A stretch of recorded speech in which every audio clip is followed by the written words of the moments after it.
session of the TCN HR Professionals Learning Summit. My name is Segun Cadmus. Thank you so much for your patience. We have saved the best for last, the icing on the cake, the dessert after a major meal of learning. Now, the last speaker will be teaching us on a vital area that affects all HR professionals, especially during the COVID-19 pandemic. You see, it is one thing to actually hire best employees.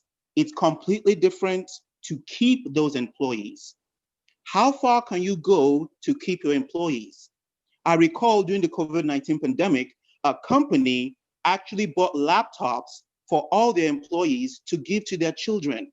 Not just that, they also gave them 30 gigabytes of data to help them with schooling at home. In HR, we call this employee management and organizational performance in an unstable environment. Now, who better to talk to us on this topic than our very own Tosin Oyebola? Now, here is a brief about her professional background. Over 15 years of consulting and industry practice, core skills in people strategy, HR transformation, change management, leadership dynamics. Now, she even has a master's in management information systems, professional certificates from Lagos Business School, Manchester Alliance Business School, and she has worked with several leading prestigious companies such as Philips Consulting and Hair Alliance. In fact, she is currently the divisional head of people management in Credit Direct Limited. Oh yeah, one more thing. She is currently the group head of TCN Family and Lifestyle Community Division. Yes, this is the very place where TCN HR professionals is found. You can see why we said we have saved the best for last. So HR, ladies and gentlemen, it is my pleasure to invite to our virtual podium the one and only Tosin Oyebola. Tosin, the floor is all yours. Thank you very much, Segun. I always wondered why people felt weird when they read their profiles. I just felt so weird. Thank you very much. Thank you so very much to all of the speakers from yesterday to today. Wow, wow, wow. And I hope that all of our participants have written key initiatives that they can go back to their places of employment to implement. Remember what Pastor has been talking about the past couple of weeks.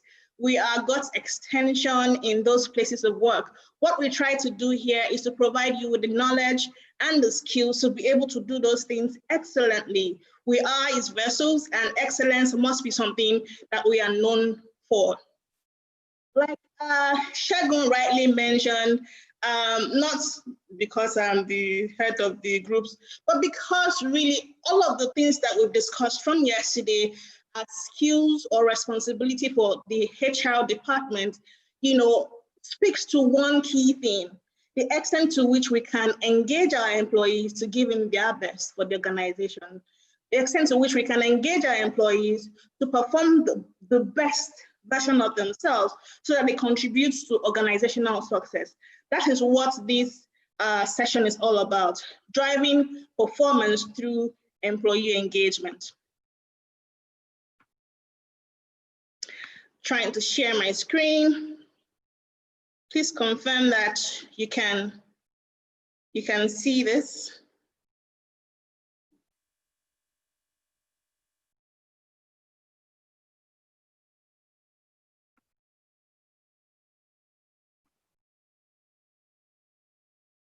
Can you see my screen?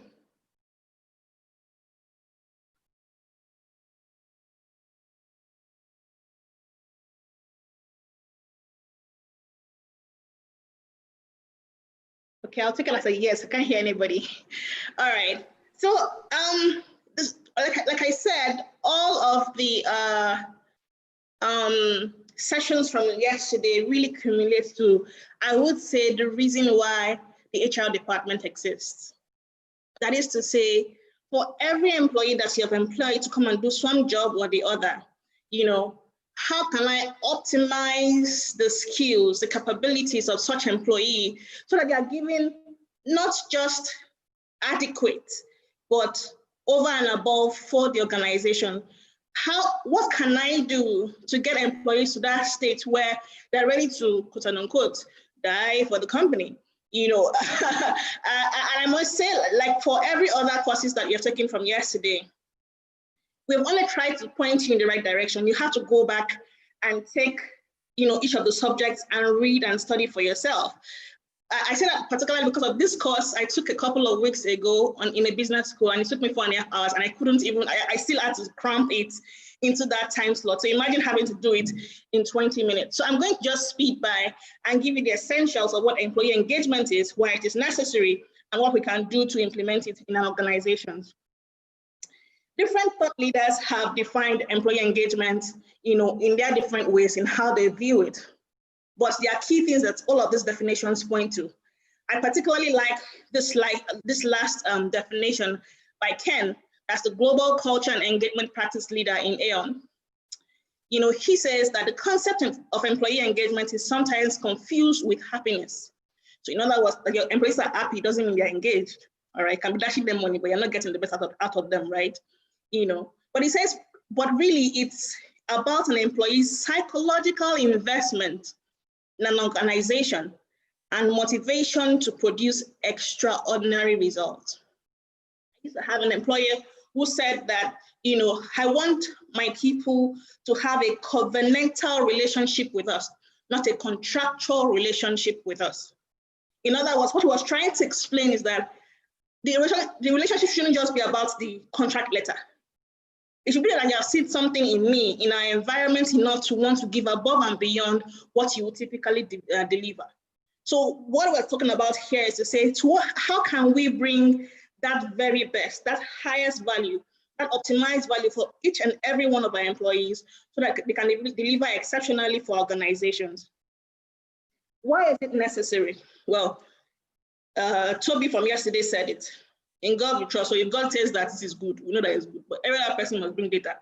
All right. This is data proving that this is from Gallup, also a known thought leader around these subjects across the world. And they say that organizations with engaged employees have 21% more productivity, 28% less theft, and better performance than their competition. When you have disengaged employees, what happens is that you have lower productivity, lower profitability, lower job growth, and also for those who are in the NSE and all of that stock exchange, lower share price over time. So employers, business owners, shareholders see the need to ensure that we continuously have engagement with our employees so that these values can continue to rise. If you're asking me as a HR person, like, what is the business justification for this? This is it right here. You want to contribute to the value, share price, profitability, productivity. That's what you want to put forward as your justification for doing this. So we know what the business wants. Typically, we know what the business goals are. We know what the KPIs for each person's job are. I hope so. We know what we're expecting for this person. And the person, to some extent, knows that if I deliver 1, 2, 3, you will pay me this. But engagement means that I know you enough to know how best to treat you. So the question then is, how well do we know our employees and what they want? This is saying that the extent to which an employer, okay, there are a lot of things going on my screen. I can't. The extent to which an employer is able to meet all of these various needs of an individual, this cross-spectrum needs of people within the organization is the extent to which people are psychologically invested in the organization. If you don't know about the Maslow's hierarchy of need, please go and Google it and learn a bit about it. It's an old theory, but it is lasted generations, showing that really that theory still remains true to today. It is indeed an understanding, gives an understanding of what the typical human need is. It ranges for physiological needs. People always say this as a joke that my take home cannot take me home, right? So what they are getting from the employer is not taking them home. In other words, providing the basics of life, food, clothing, shelter. They begin to question why they are doing what they're doing, and then you begin to lose their engagement. There's safety needs, security, employment, health. Those are things that employees need as human beings. Bear in mind that while, yes, we are in the place of work, what you're doing is managing humans. All right, I know we keep forgetting, we assume that human resources is about us HR professionals. No, this is saying human resources means that you know the frame and makeup of humans enough to know how best to manage them. So this is telling us the various needs that the average human will typically have at the various points in our lives. It will vary and be tilted from one section to the other, but typically it will run through. There is need for love and belonging. So when you hear people say sense of belonging, do I have friends in the place of work? It's part of the things that human beings need.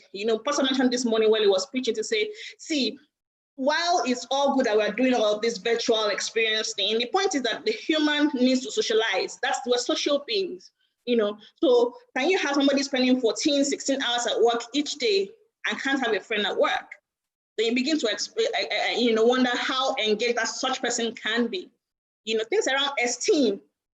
Am I proud about this job I'm doing? Am I proud about this company? Am I recognized for the things that I can do and all of that? And of course, at the top, very, very top, is self-actualization. And it's interesting because this is not necessarily, before we used to think that maybe at the lower cadre, people with physiological needs, and then you grow alongside. You're finding that millennials and Generation Zs are now even more interested in what value they can add to humanity, even from their entry level. They are saying, what purpose is your business established for? So self-actualization doesn't really mean for the big boys who have arrived and are now looking for meaning to life. Everyone, from the youngest person, to the most experienced person, is looking for how their life can be of meaning. The question is, to what extent is your organization providing all of these needs to your employees? Because if you're unable to, the extent to which you're unable to cater to these needs for them is where you start dropping their engagement levels. Okay. You may have heard about employee experience and you're wondering, is that another fad word? Is that, this is engagement and another level of revelation is experience? Let me just shed a bit of light to what employee experience is. Essentially, it was drawn from the concept of customer experience, where people had to sit down to say, how do we want our customer, the experience that customers have with us to be throughout their journey with us. So they typically said they drew the this customer journey map, from onboarding to when they begin to buy products and all of that. And that experience that they define then helps them shape the kind of products and services that they provide to their customers. The same logic has been brought into employee experience to say, let us know, that journey of employees throughout their stay in the organization, from entry point to exit point, and define for each of the phases, what sort of experience do we want our employees to have? Because it really explains how your employees feel about what they encounter and observe over the course of their employee journey in the organization. And this experience impacts how engaged they are. This is why this is necessary for us to sort of dwell a little bit on.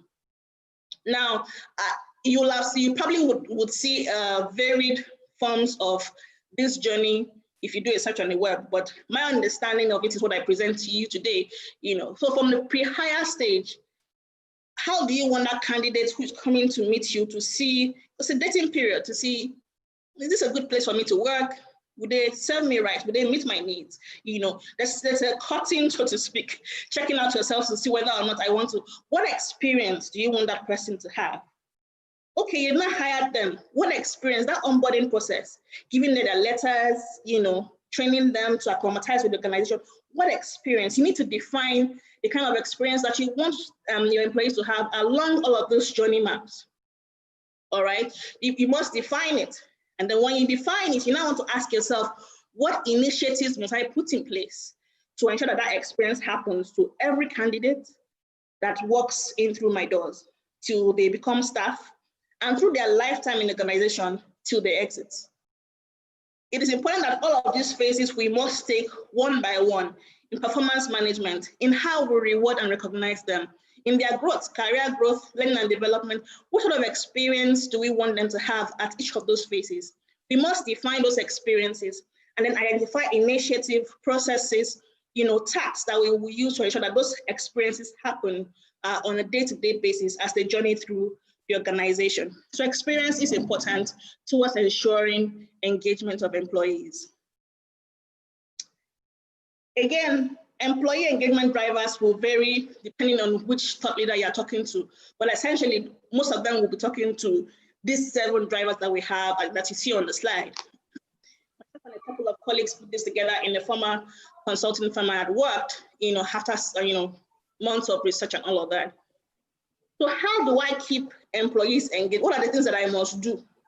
So even in that employee journey, what are the things that must be in place? What are the things that will actually impact employee engagement, for us? Those are the 7 things that you have here. The job, for example, is there career development in your organization?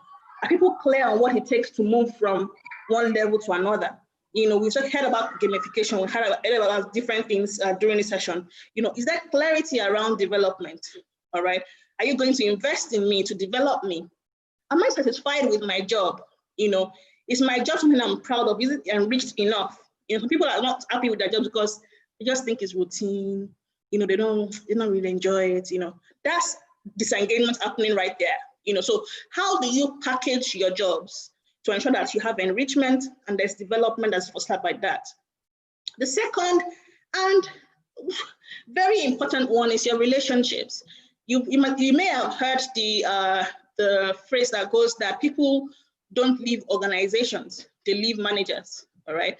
Relationships here, because they're the ones that have the most frequent relationships with your employees. Your line managers have to have the kind of management style that encourages, develops, employees to grow. I'm sure as HR professionals, you'll have heard, oh, this man doesn't like me. I mean, even the questions that we've had from yesterday is to say that my boss doesn't like to do HR the way it's supposed to be done and all that. You can see that the relationship there isn't going smoothly. So those kind of things contribute to, reducing engagement levels. Is there coaching and mentoring to help me develop? And do I have cooperation amongst my peers? Maybe nowadays they'll call it collaboration. Is it a frame where are we competing negatively with ourselves to say, this has to be the first? Are we collaborating? Is there cooperation amongst me and my peers and my teammates? For organization, talking about culture and ethical standards, some people, what they have invariably said when you listen to some questions is that, my guy is not ethical, doesn't want to do it the right way. Those things impact engagement. Your employer's reputation in the marketplace, it matters engagement. And you have a sense of belonging. Do I feel like I fit here? That is organization.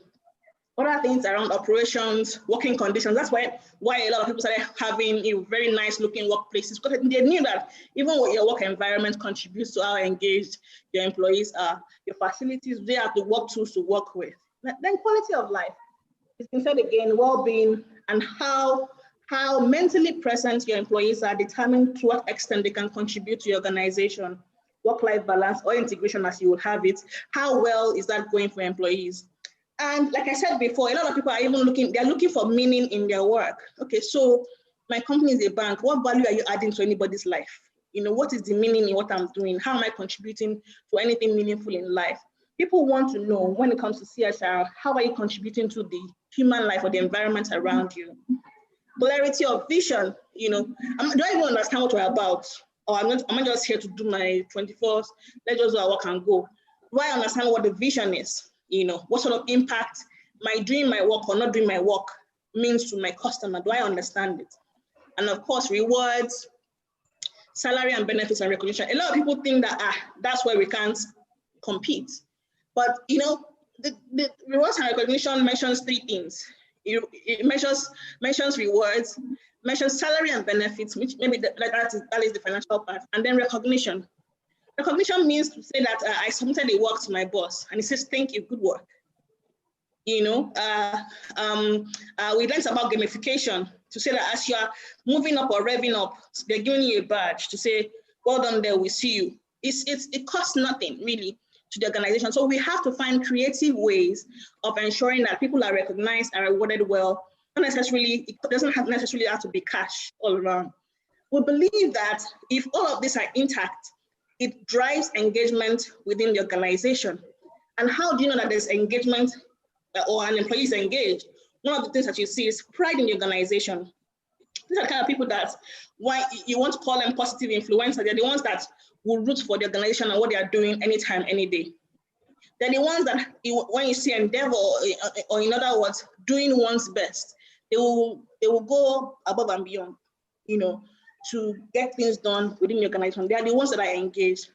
They're committed to stay. They're not looking for a job, that was working, but they're looking for a job. But they know that they have to put in their best and all of their attention right here.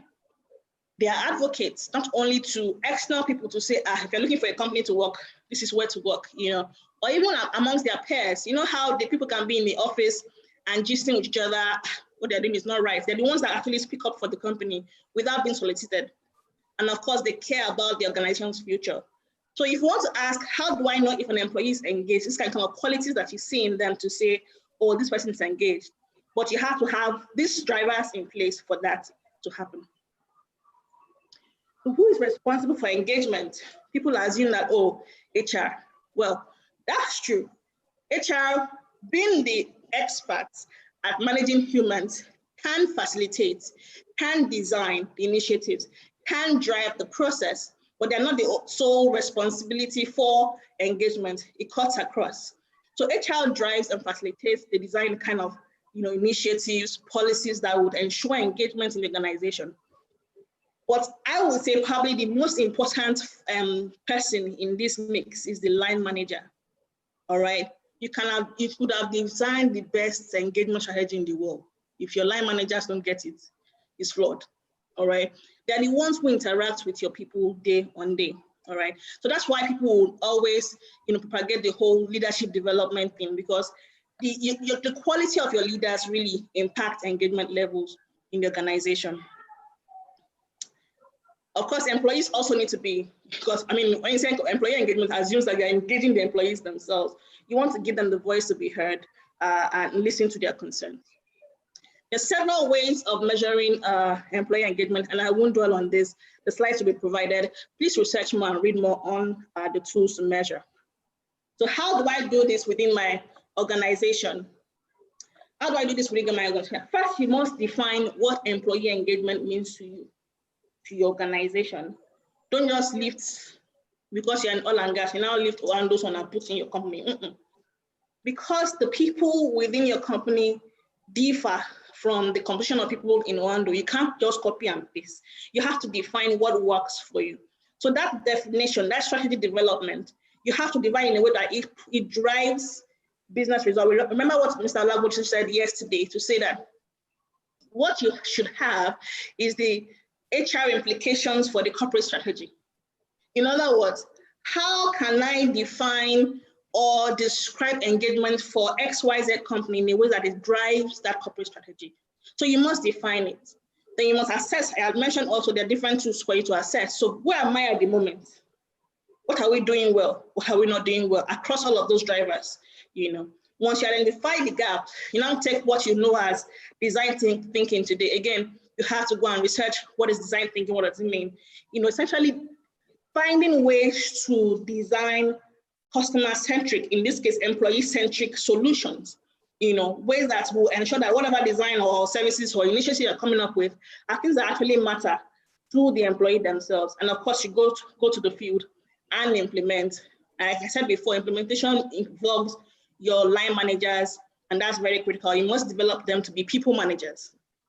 They can not only be technocrats, they must learn to manage people. And the cycle continues. So because you got it right last year, doesn't mean that it's the same way going forward. People's needs will change, their desires will change, because they're also moving along the employee life cycle. They are growing, their needs are changing. You must continually measure, redefine. Company too is changing in things, so you must continue to change. Okay, now that you have changed the strategy, what does it mean to employee engagement? So that cycle continues for you to remain relevant going forward. I think that I've been able to point you also to the key things when it comes to employee engagement. I will now take questions and answers. Thank you. Yes, thank you so much, Tosin. Thank you. We appreciate it. In fact, what I have learned from the session, just a couple of points. Number one, we are social beings. And two, as HR professionals, we need to understand what employees need to experience being employees. Also, the rewards and management styles, working conditions, all these things are important. And if we go on and on and on, we wouldn't stop. So when I said we saved the best for last, I know what it is that I'm talking about. Thank you, Although we're very, very pressed for time, there's just one question, just a quick question. If you ask the person to start from the very beginning, I mean, how can they introduce this culture of employee engagement into the organization, knowing fully well that it doesn't exist? What practice can they try to use to convince managers on that if they do it, employees will more likely stay for a longer term? One, I would say data. Two, in terms of introduction, I would say leadership development. It's just like you put it to say that I'm trying to convince management that this is important for us. So the first level of introducing it is educating. Okay, and I'm sure there's several other questions, but all the questions being put together. Okay, so it's to say, let's even educate. Some of us don't know that our roles as, it's the same way the IT person will come and say, for us to implement this, he will come and teach management team, this is the impact of this technology you want to implement. The same thing for HR. Don't assume because people have this assumption that because they are leaders, they understand people management. It's your role to then bring the management up to speed on what it means, the impact of it, bring data from other places, how it helped so and so company, how it helped that so and so company. The thing is that a lot of us are too lazy to do the kind of in-depth research and justification that it requires to convince a group of business-minded people. All right, we don't want to go that journey. Rather want to say this is how it's done and expect that they will take it from you. No, you're supposed to sell that idea to them. It means that even you yourself must even know what you're trying to sell. And then also bring them up to speed, yes. Thank you so much, our one and only Tosin. Thank you so much for the session. Thank you very much.